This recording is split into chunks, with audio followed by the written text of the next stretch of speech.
¿Cómo te desarrollas entonces en el periodismo hípico? Es un accidente, pero como consecuencia de algo que tiene lógica, ¿no? Yo te voy a señalar lo siguiente. Miguel Armando, que lo conozco aquí en la biblioteca, además de que es muy competente, excelente periodista, además mi amigo hoy día, me dice mañana que él va a ser el director del Hospital Universitario de Caracas. Y yo te aseguro que yo me paro de mano y yo voy a criticar eso y voy a hablar mal de eso, aun cuando yo estuve del otro lado, pero era otra época. El señor es periodista, no sabe nada de medicina, no puede estar incluso allí. Y si supieras algo de medicina, como mínimo tienes que tener el título nuestro aquí en Venezuela. Eso es lo correcto, eso es lo correcto. Bueno, ¿qué era lo que yo estaba haciendo? Fungiendo como periodista sin serlo. Hasta que en ese periodo, a finales de los 60, comienzo de los 80, comenzó el colegio de periodistas, con toda razón, a poner orden. Okay. En ambos casos le llevaron la queja tanto a Virgilio Decán en su oficina, con miembros del colegio para la época que conocían a Virgilio y miembros del colegio de periodistas que conocían al viejo de Armas, que me dio muchísimo apoyo en ese momento. Te estoy hablando comienzo de los 60. El comienzo de los 70. Comienzo de los 70. Entonces le dicen a Virgilio de Alicán, le dicen, bueno, mira, que yo no puedo seguir haciendo entrevistas, que no, y así por el estilo. Yo era director de la revista hípica La Fusta, junto con Chiquitín, que tampoco era colegiado. Chiquitín simplemente era el dueño y fungía como dueño y director, pero era el que daba todas las instrucciones, era el que conocía la revista por dentro. Entonces él y yo nos repartíamos la dirección dependiendo cada quinquenio, o eventualmente llegó un momento que me quedé solo porque ya Chiquitín estaba solo, estaba muy viejo, y además que estaba muy viejo le vende la revista Bloque. Yo sigo siendo director con el Bloque. Total que ponen en Trejido a Armando de Armas y ponen en Trejido a Virgilio, que me iban a buscar un sustituto. Entonces la respuesta más simpática fue la del viejo de Armas, que era todo un experimentado. Viejo de Armas en el mejor sentido de la expresión. Le dice, mañana mismo te ha votado Fred Desiderio. Mañana mismo. Eso sí, tú me tienes que traer uno que calce los puntos de él. Todavía lo estoy esperando. Todavía lo estoy esperando. Eso tiene una razón. La actividad hípica no es el periodismo normal. Nosotros trabajamos cuando ustedes están descansando. Sábado y domingo, época en la cual había un hipódromo.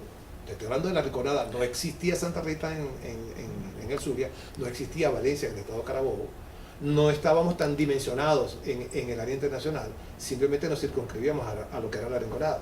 Entonces tú tienes que trabajar sábado y domingo por la tarde, tiene que gustarte, porque por regla general sábado y domingo es para descansar, es para levantarse tarde el domingo, es para levantarse tarde el sábado, y el domingo en la mañana, cuando Virgilio comienza a trabajar con Radio Caracas, se crea un programa nuevo que se llamaba Último Minuto Hípico, que salía desde la Rinconada a las 8 de la mañana por Radio Caracas Televisión. Ese programa había que prepararlo, era todo sobrevenido, era mucha inventiva, mucha improvisación, y había que estar a las 4 de la mañana de un domingo en los predios de la Tribuna A arreglando ese programa. ¿Quién hace eso? Tiene que gustarte demasiado. Tiene que gustarte demasiado. Súmale a eso fechas como esta. La mayoría de los venezolanos descansan un 19 de abril. Ese es el clásico presidente de la República. La mayoría de los venezolanos te descansa un 5 de julio, es el Fuerza Armada. En las siguientes fechas, 24 de junio, 24 de julio, 1 de mayo, Día de la Raza para la época, te estoy hablando de la época, 25 de diciembre, 1 de enero, los caballos no saben de esa fecha. Carnaval, Semana Santa, nosotros agarramos, teníamos que agarrar técnicamente los 2 días libres, eso forzados, libres entre comillas, jueves, viernes.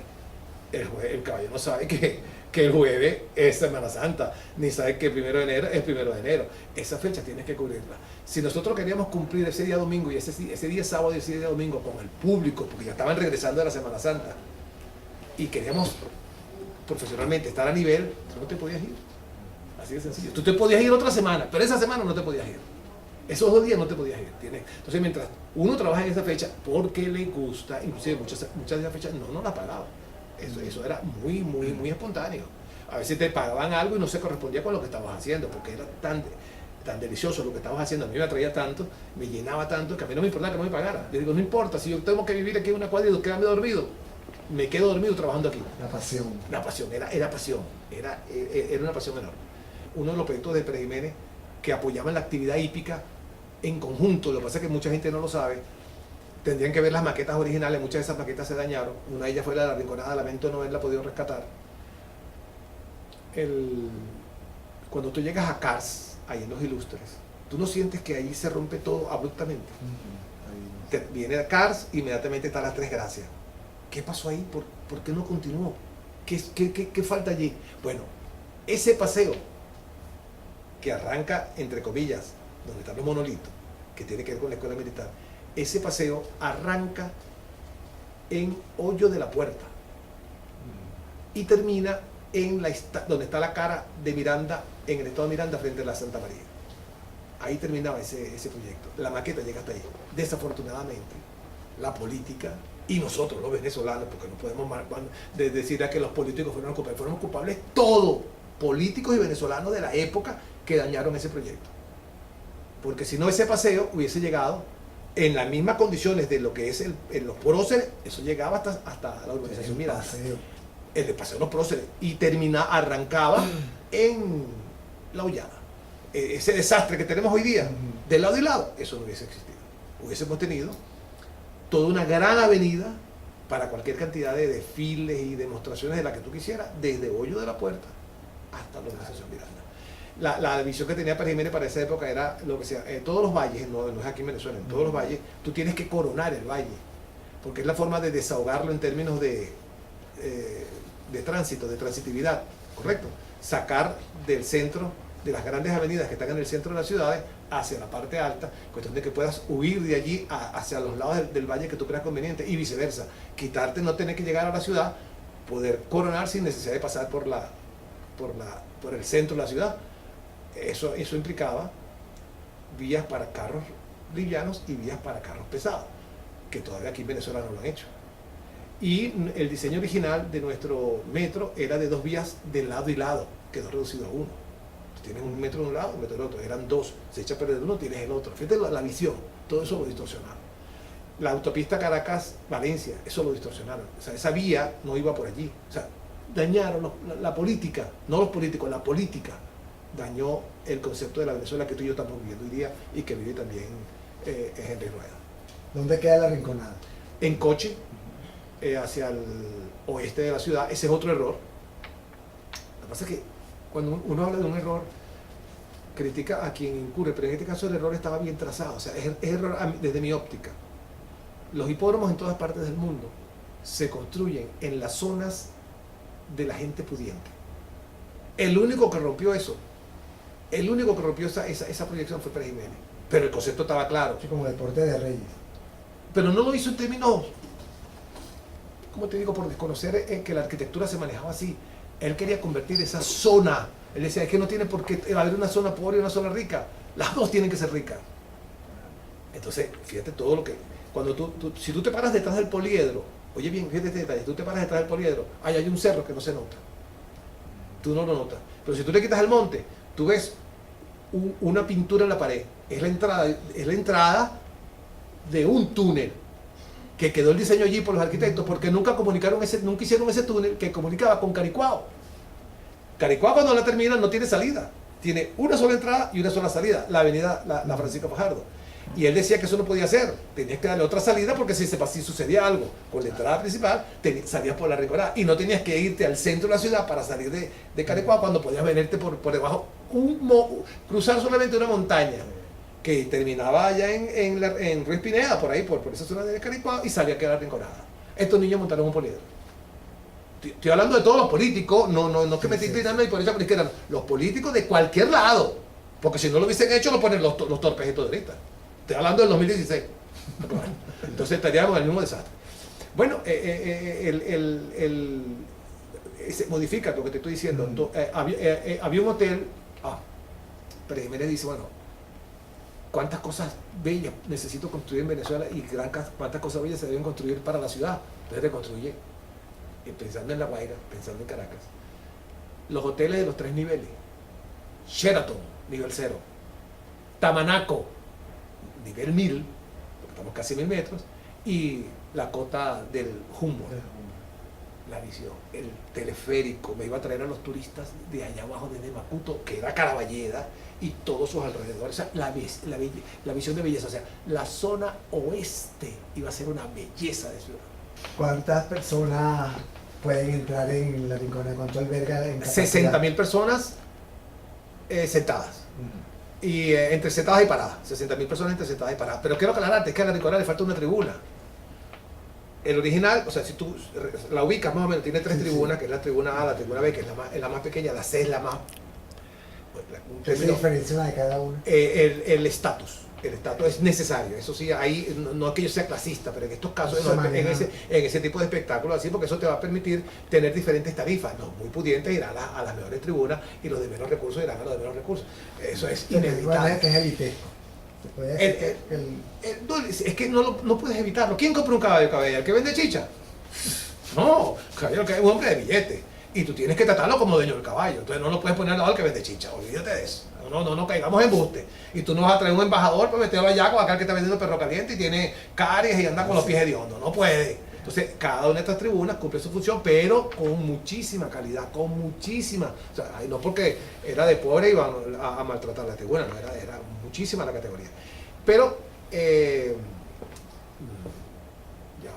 me olvidó el nombre del arquitecto, te digo ahora. Okay. Él sabía que la ciudad iba a crecer. Entonces se dejó un espacio para una tribuna más grande que la tribuna A. Y eso que la tribuna A es la tribuna populosa, no popular. El término correcto es populoso. Popular es que yo sea simpático y agradable y me gano la buena fe y la buena voluntad de todo el mundo. Pero cuando hablo de populoso es de gentío, sin importar la clase. ¿Qué son los clásicos? Es la forma como se denominan las mejores carreras.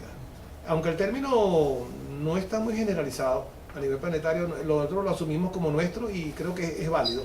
Son las carreras de envergadura, son las carreras que quieren ganar los propietarios, son las carreras que quieren ganar los creadores, porque déjame aclararte, esa es la otra. Uno dice que fulano de tal tiene dinero porque tiene caballo. Puede que tenga razón, pero te aseguro que el caballo no le está generando ganancia. Los caballos lo que generan es pérdida. Es más, creo que utilicé contigo un término cuando tuve el honor de conocerte, y a ti, a Henry creo que no se lo dije, a ti sí. Estoy hablando con el señor Miguel Armando, una persona que me siento honrado que usted me entreviste, que converse conmigo. Si tú tienes un enemigo, fíjate lo que te estoy diciendo, regálele un caballo de carrera. Si tienes un enemigo, regálele un caballo de carrera. Fíjate qué irónico, ¿no? Caballo de carrera, te llaman a ti a las 3 de la mañana, el caballo tiene diarrea. La única que te puede levantar a ti a las 3 de la mañana cuando algo que tenga diarrea es un hijo tuyo, ¿sí o no? O la mujer tuya. Si eres casado, vives en pareja, ¿correcto? O que tenga fiebre, es lo que te puede movilizarte de la oficina a atender a tu esposa para que atienda al niño o llame al médico porque es tu hijo. Bueno, con los caballos sucede igualito. Tiene diarrea, tienes que irte para el hipódromo. El veterinario va hasta allá, tú te vas para el hipódromo porque tú sientes que ese caballo es tuyo, es como tu hijo. Es igualito. Porque usted tiene un caballo, usted tiene un enemigo, regálale un caballo de carrera para que le haga pasar bastante mal, rato desagradable. Y dígame cuando te están pariendo las yeguas. Las sufren como si fuera un muchacho tuyo. Y eso, todos esos potros lo que te van a generar es pérdida. Porque tú tienes que comprar la avena todos los días. El pasto todos los días. Eso hay que bañarlo y limpiarlo todos los días. Hay que sacarlos a pasear todos los días. ¿No te suena, muchacho? Igualito. Y cuando empiezan a correr, tú no sabes si van a correr. Porque primero tienen que pasar por la doma. ¿Cuántos se quedan en la doma? Se fracturan. Dinero que se pierde. O sea, ya estabas perdiendo. ¿Cómo es la doma? Durísima. Durísima. La doma es primer punto. El primer punto es destetar al potro.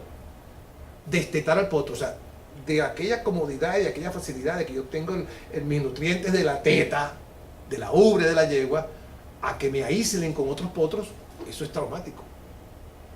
Se adaptan. Y luego se reagrupan. Y de ese grupo hay un líder.